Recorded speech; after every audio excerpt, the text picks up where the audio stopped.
O saoilí cús Pádraig Ó go an long an in an ditch. Bhí sé rót a hir go méfa lá I measc na nimar ceannach. Ní mar ag tal ag bailile rit ní húsa féin is cainte. Ach an dramadag tú hir dí bhín ag straca leis an amtan. Tá long ag dulin an inniu a hAoláin Phádraig Shéamais agus I míle tar hAoláin an mar a bhí tú lucht a héhir. Ag sclavíocht ag slústal cré ó éirí go lín a gréine a bheits tú hall I dtír na nál a hAoláin Phádraig Shéamais.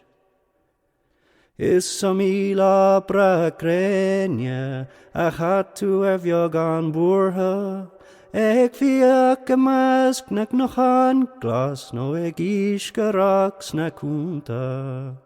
Bagasciach im san gurachú is tú haró an gala is ba winne leat na ceol na bíb gis gan na mádí rawa.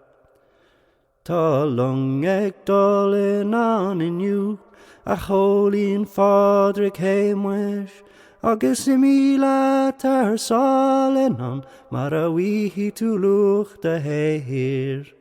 Ag sclavíocht ag slústal cré ó éirí go lín a gréine a bheits tú hall I dtír na nál a hAoláin Phádraig Shéamais.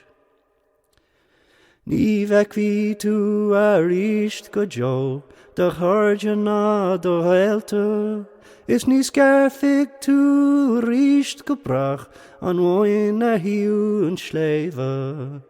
Fag sláán ag cládach is ag slíú fag sláán ag Conamara mar ní bhfuil fig tú go jo na jór de hirnú do bhaile. Tá long ag dulin an inniu a hAoláin Phádraig Shéamais agus I míle tar hAoláin an mar a bhí tú lucht a héhir. Ag sclavíocht ag slústal cré ó éirí go lín a gréine a bheits tú hall I dtír na nál a hAoláin Phádraig Shéamais.